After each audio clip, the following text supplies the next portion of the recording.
Hey guys, so this video we're going to take a quick look at this HSF Tools thermal imaging camera, or thermal imager if you will. They were nice enough to send me this for free so I can make this video showing it to you. We'll go through a couple of the features, show you how it works, and then test it out in a couple of scenarios. Thermal imaging cameras are amazing, a really nice tool to have.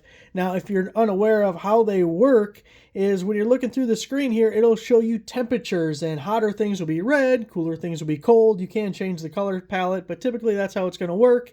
And we'll be able to see hot and cold spots in different scenarios. We'll talk more about specific uses here in a second. Now, with the package, you do get a user manual and you get the charge cable. It is a USB-C that charges it. And then the other end is also a USB-C, but you have this little adapter that's attached to the cord for a traditional USB-A.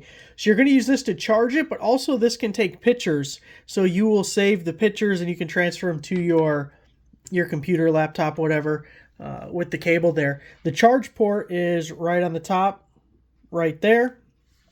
See, we also have a laser pointer included with this guy. You can see the front trigger here, and then we have 3 buttons here. The power button, press and hold to turn it on. That also functions as your menu button. Also, this little light here is your charge indicator. It's red when charging, turns green once fully charged.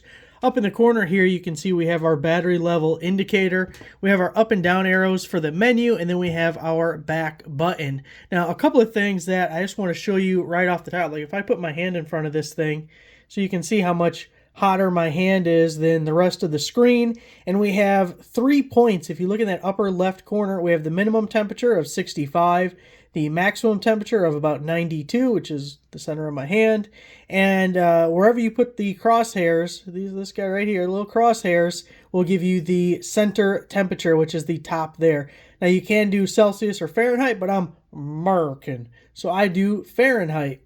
If we look through just a couple of menu options, I don't want to go through all of it, but touch on some of the more important things, at least for me. You have the albums, so if you save pictures, you can look through your albums. The distance only matters if you do the blended mode, which I'm going to show you here in a second. It's actually kind of cool and not a mode that I've seen in other thermal imagers that I have.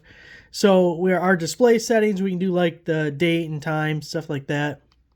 The image settings is what I want to show you. So the image mode you see at the top there, we have 3 options. We have thermal, we have fusion, and we have visual. So if we just go down to visual here and then go back, you can see that's just like a normal camera, right? So fusion, I'm guessing you can already, you already got an idea what it's going to be, but we go to the image settings. Whoops, wrong button.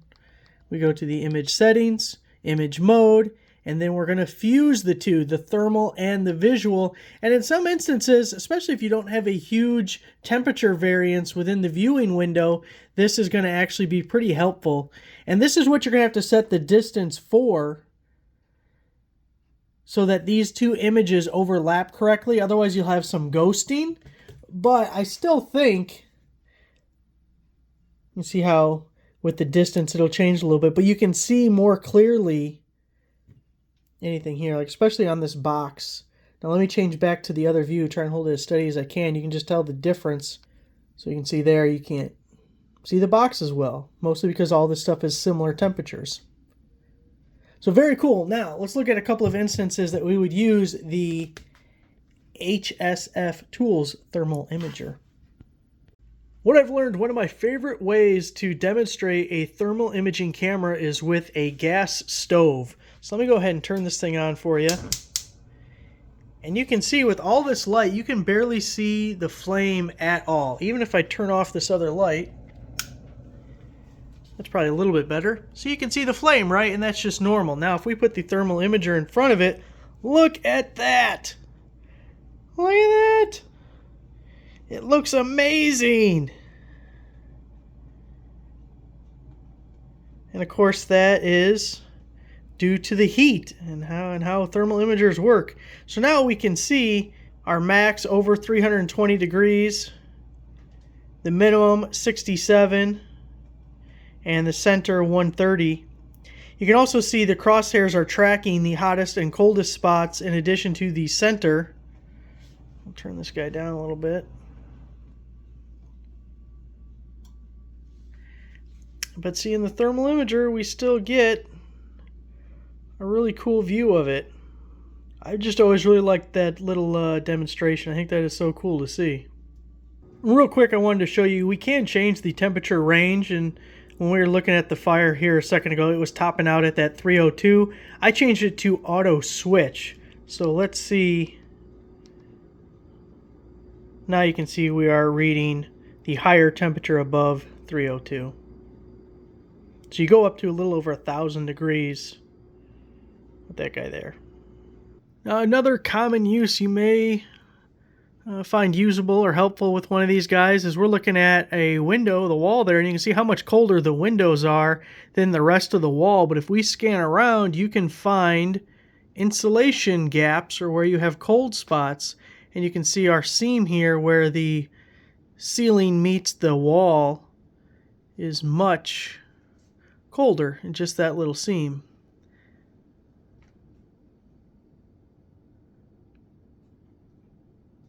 And apparently the curtains hold in the heat pretty well because they're the hottest thing here. Now for this room, we're kind of sneaking behind the cabinet, but you can see cold spots leaking out from the side of that window there. And really, if we come over here, there's probably a lot of cold spots here because this is old plaster walls. You can see even where the 2x4s are, the stud right there. It's a different temperature. You see we're definitely colder in the corner there. Again, curtains holding in the heat. Who knew? Another little demonstration I like to do, I changed it to the fusion mode. If you can't tell, you're in the bathroom with me. Look at that. Fusion mode. And you can see the cold water coming out of the faucet, and it's going to turn red as it gets hot. You can see our center pointer to the max is getting up to 94 degrees, the minimum 63 degrees. So you can see we have hot water all in the sink basin there. Now the fun part is turning on the cold water.